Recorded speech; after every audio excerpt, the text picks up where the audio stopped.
ఇక్కడ జరగకపోయినా బొజ్జల సుధీర్ రెడ్డి ఈరోజు మీడియాతో మాట్లాడారు. ఆయన ఇవన్నీ పూర్తిగా ఖండించేసాడు. నాకేం సంబంధమే లేదు అసలు, ఎవరైనా ఆత్మరక్షణ తనకు తాము చెప్పుకోవచ్చు, కావాలంటే దేవుడి దగ్గర వచ్చి ప్రమాణం చేస్తాను. నేను అదే దేవుడు వర్సెస్ కోర్టు. సరే, అసలు ఒక ప్రజాప్రతినిధి పెద్ద ఎక్కువ మాట్లాడుకోలేదు, కానీ ఇది ఫస్ట్ టైం నేను కూడా దీని గురించి మాట్లాడటం. గుడిలో ఉన్నాం, నాకు కూడా 2 పిల్లలు ఉన్నారు, మా కుటుంబం ఉంది. దేవుడు సాక్షిగా కుటుంబ సాక్షిగా నాకంటే అటువంటి సంబంధం లేదు. అంతా కూడా ఇది రాజకీయ కోణంలో చేసింది తప్ప, అనవసరంగా లాగి ఏదో సోషల్ మీడియాలో వైసీపీ చేయడం తప్ప పొలిటికల్గా మాట్లాడిస్తాను. కానీ దేవుడు సాన్నిధ్యంలో ఉన్నా కాబట్టి చెప్తున్నాను, నాకు ఎటువంటి సంబంధం. కొండ మీద స్వామి ముందే సార్, కొండ మీద హత్య కేసుల గురించి కూడా మాట్లాడవచ్చు అని నేను మొదటిసారి తెలుసుకుంటున్నాను.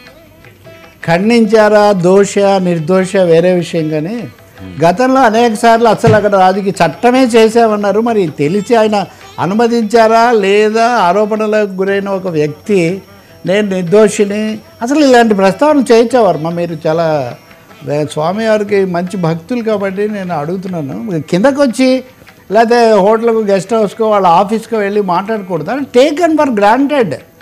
కేసులు ఆరోపణలు వచ్చి ఇవన్నీ చాలా సర్వసాధారణం అయిపోయాయి. ఇంకా రెండో విషయం, మీ మీద మీ మిత్ర పార్టీకి సంబంధించిన నియోజకవర్గ ఇన్ఛార్జ్ ఆరోపణలు చేస్తున్నారు. అంతకుముందు కూడా కొన్ని ఆరోపణలు ఉన్నాయి, ఓకే, మీరు ఖండించవచ్చు. కానీ దేవుడి దగ్గర ప్రమాణం చేస్తాను, నాకు కూడా భార్య పిల్లలు, వీటికి ఈ సెంటిమెంట్లకు చట్టం ముందు ఏమైనా విలువ ఉందా?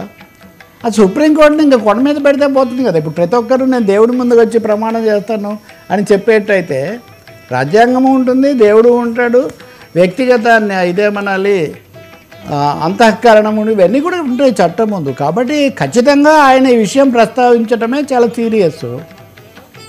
ఏదైనా చెప్పేది ఉంటే పోలీసులకు చెప్పాలి తప్ప దైవ సాన్నిధ్యంలో అందరూ ఉండే చోట రాజకీయాలు చాలా తక్కువగా, మహా అయితే అందరూ బాగుండాలి ప్రార్థించాము ఇట్లాంటివి చెప్తారు.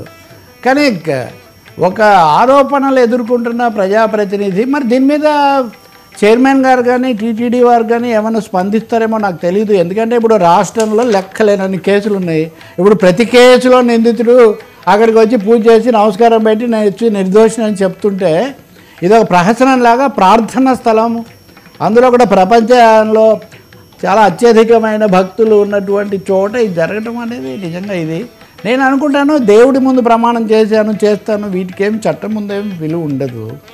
రెండవది, అధికార పార్టీ ఏం చర్య తీసుకుంటుంది? జనసేన సస్పెండ్ చేసింది, అధికార పార్టీ వివరణ అడిగిందా?